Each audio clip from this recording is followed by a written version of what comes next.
আসসালামু আলাইকুম বন্ধুরা, আশা করি সবাই সুস্থ আছেন। ভারতের মতো বিশাল প্রতিবেশী রাষ্ট্রের হুমকি মোকাবেলার জন্য, আঞ্চলিক স্থিতিশীলতা এবং নিজেদের নিরাপত্তা নিশ্চিত করার জন্য চীনের যে কি গুরুত্ব রয়েছে সেটা অবশেষে বাংলাদেশ সরকার এবং সরকার প্রধান হারে হারে কিন্তু টের পেয়েছে।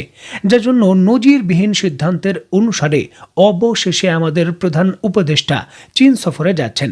২৬শে মার্চ এই সফর শুরু হওয়ার কথা, যদিও যুক্তরাষ্ট্রের উপর নির্ভর না করে এবং যুক্তরাষ্ট্রের মিষ্টি মিষ্টি কথায় না ভুলে এই সফরটি আরো আগে যদি চীনে করা হতো সেটা বাংলাদেশের স্বার্থের জন্য ভালো হতো। যেহেতু এখন তো আর সেই আফসোস করে লাভ নেই, এখন ভবিষ্যতের অগ্রগতি চিন্তা করতে হবে। আর এই জন্যই কিন্তু আমাদের প্রধান উপদেষ্টার এই চীন সফর বাংলাদেশের প্রেক্ষাপটে খুবই আগ্রহের কেন্দ্রবিন্দু হয়ে গেছে এবং আমরা আশা করছি যে দ্বিপাক্ষিক ইস্যুকে কেন্দ্র করে আমরা অনেক বড় কিছু পাবো। এখন বাংলাদেশ নিশ্চিতভাবে চীনের সঙ্গে সম্পর্ক শক্তিশালী করতে যাচ্ছে, আর এই জিনিসটা যুক্তরাষ্ট্রের জন্য এখন প্রধান মাথা ব্যথার কারণ। আর এই জন্যই কিন্তু যুক্তরাষ্ট্র তার পেশি শক্তি, তার অধীনে থাকা যত আন্তর্জাতিক সংস্থা রয়েছে, সেটা জাতিসংঘ থেকে শুরু করে বিভিন্ন দাতা সংস্থা, সকলকেই কিন্তু বাংলাদেশের বিরুদ্ধে লেলিয়ে দিয়েছে বাংলাদেশকে শায়েস্তা করার জন্য। যার একটা বড় ধাক্কা ইতিমধ্যেই বাংলাদেশ খেয়েছে, যেটা ঘোষণা করেছে স্বয়ং জাতিসংঘ।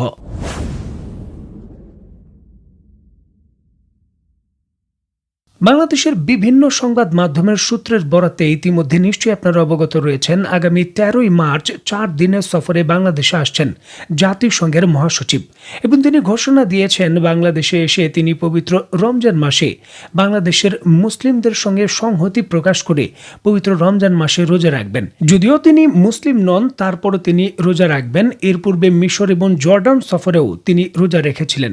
যাই হোক, মহাসচিবের এই বাংলাদেশে রোজা রাখা এবং সফরকে কেন্দ্র করে তার এই সফরের নাম দেওয়া হয়েছে রামদান সলিডারিটি ভিজিট, যেটা নিয়ে বাংলাদেশে কিন্তু হইচই পড়ে গেছে।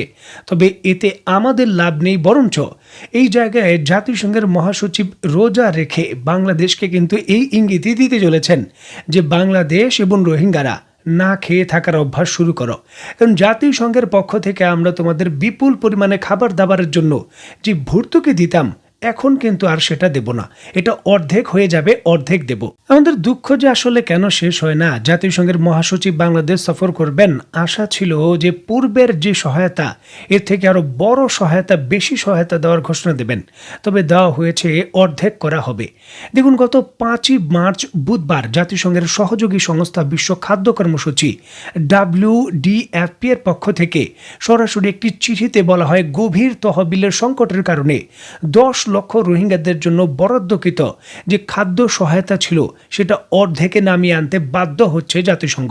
জাতিসংঘের পক্ষ থেকে একেবারে পরিষ্কারভাবে লিখিত বলে দেওয়া হয়েছে যে মার্চ মাস পর্যন্ত, মানে পুরো মার্চ মাস সহায়তার পরিমাণ আগের মতোই থাকবে, তবে এপ্রিল থেকে সহায়তা অর্ধেক হয়ে যাবে, কার্যকর হয়ে যাবে এপ্রিল থেকেই। জাতিসংঘের পক্ষ থেকে চিঠিতে যেমনটা নিশ্চিত করা হয়েছে, পূর্বে প্রতিজন রোহিঙ্গাদের জন্য মাসিক $12 করে দেওয়া হতো। এখন কিন্তু রেশন পদ্ধতিতে সেই $12 পরিবর্তে প্রতি মাসে এখন দেওয়া হবে $6 রেশন। ১১ লক্ষ রোহিঙ্গার ভরণ পোষণ, এই জায়গায় হঠাৎ করে $6 করে প্রতি মাসে যদি কমে যায়, সেটা বাৎসরিকভাবে দেখা যাবে $500 মিলিয়ন উপরে এর প্রভাব সরাসরি বাংলাদেশের অর্থনীতিতে পড়তে যাচ্ছে, যেটাও বাংলাদেশের জন্য একটা চিন্তার বিষয়। কারণ নতুন বছরে আমরা আমাদের দাতা সংস্থাদের কাছ থেকে বর্তমান অন্তর্বর্তী সরকার রোহিঙ্গাদের জন্য পর্যাপ্ত যে অর্থের সংস্থান সেটা করতে পারেনি, প্রতিশ্রুতি কিন্তু আমরা ওইভাবে পাইনি। দেখুন, শুধু হাক ডাক করে বললেই হবে না যে I can change the world, আমি পৃথিবী পরিবর্তন করে দিতে পারি। পৃথিবী পরিবর্তনের দরকার নেই, বাংলাদেশটা পরিবর্তন করলে আমরা খুশি। সেই জায়গাও কিন্তু বড় পরিবর্তন হয়নি। আমরা রোহিঙ্গাদের খাদ্য সংস্থান এবং যে সহযোগিতার সংস্থান রয়েছে তার প্রতিশ্রুতিগুলোও আদায় করতে পারছি না। এটা আমাদের জন্য শুধু সংকট নয়, গভীর সংকটের বিষয়। একদিকে যখন দাতা সংস্থাগুলো প্রতিশ্রুতি দিচ্ছে না অর্থ সরবরাহের, খুব জাতিসংঘ রেশন সুবিধা অর্ধেক করে দিচ্ছে, এমতো অবস্থায় প্রধান উপদেষ্টার বক্তব্য যে আরও রোহিঙ্গা আসতে চাইলে আমরা তাদের ওয়েলকাম জানাই, আমরা তাদের গ্রহণ করব, তাদের আমরা শরণার্থী হিসাবে স্বীকৃতি দেব, এই বিষয়গুলো অত্যন্ত আত্মঘাতী বিষয়, যেটা লং টার্মে বাংলাদেশের কৌশলগত অবস্থান দুর্বল করবে এবং আমাদেরও নতুন আরও কৌশলগত সমস্যায় ফেলবে। এই কথাটা আমি আগেও বলেছি, এখনো বলছি যে যুক্তরাষ্ট্রের বর্তমান প্রশাসনের যে পদক্ষেপ সেটা এত সহজে সমীকরণ করলে চলবে না।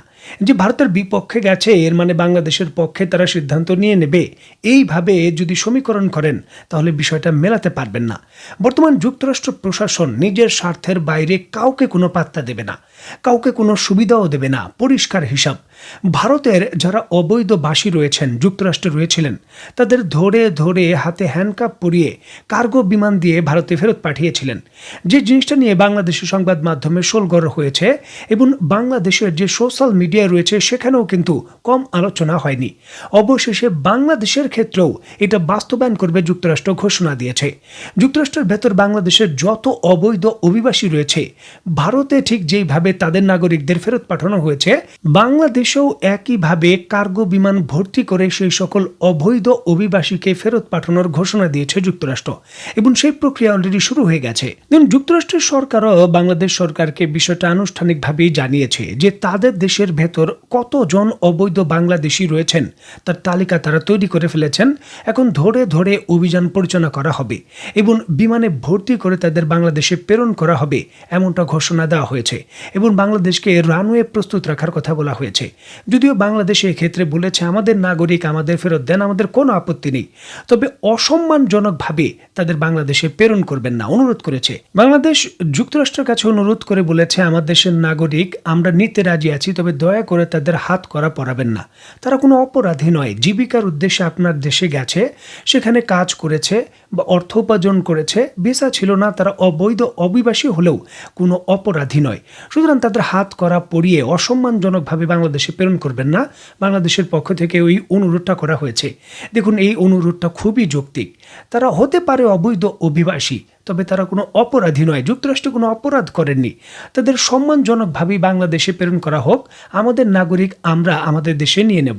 এই যে হঠাৎ করে যুক্তরাষ্ট্রের পক্ষ থেকে বাংলাদেশের পরিপ্রেক্ষিতে শক্তিশালী সিদ্ধান্তগুলো যে নেওয়া হলো, এই যে জাতিসংঘ তার অধীনে থাকা তারা সিদ্ধান্ত নিল যে রেশন অর্ধেক করে দেওয়া হবে। যুক্তরাষ্ট্র কিন্তু ঘোষণা দিয়েছে তারা কোনো এইড বাংলাদেশকে দেবে না খাদ্য সহায়তা হিসাবে, যদিও পরবর্তীতে এটা সংশোধন করে বলা হয়েছে যে খাদ্য সরবরাহ চলবে। এটা কতদিন চলবে সেটা নিয়েও সংশয় রয়েছে। মানে রোহিঙ্গাদের অর্থায়নে এবং খাবারের যোগান দিতে বাংলাদেশের বড় একটা চ্যালেঞ্জ মোকাবেলা করতে হবে। আবার অবৈধ অভিবাসীদের এইভাবে হঠাৎ করে ফেরতের সিদ্ধান্ত, যদি আপনি প্যাটার্নটা লক্ষ্য করেন, এই সকল ঘোষণাগুলোই যখন বাংলাদেশ সরকার চূড়ান্তভাবে ঘোষণা দিল প্রধান উপদেষ্টা চীন যাবেন, এর পরপরই কিন্তু এই ঘোষণাগুলো যুক্তরাষ্ট্র দিল। মানে বাংলাদেশকে পরিষ্কারভাবে চীনের সঙ্গে সম্পর্ক বৃদ্ধির যে প্রতিবন্ধকতা সেটা যুক্তরাষ্ট্র তৈরি করতে চাচ্ছে। দেখুন, ক্ষেত্রে আমাদের সকল বাংলাদেশের মানুষকে ডক্টর মোহাম্মদ ইউনূসের পক্ষে দাঁড়াতে হবে। এবং কেন আমরা ডক্টর মোহাম্মদ ইউনূসের পক্ষে এইবার দাঁড়াবো? দেখুন, এইবার আমরা এই জন্যই দাঁড়াবো যে দেশের স্বার্থে সঠিক সিদ্ধান্ত নেওয়া হয়েছে চীনের সঙ্গে সম্পর্ক বৃদ্ধি করা।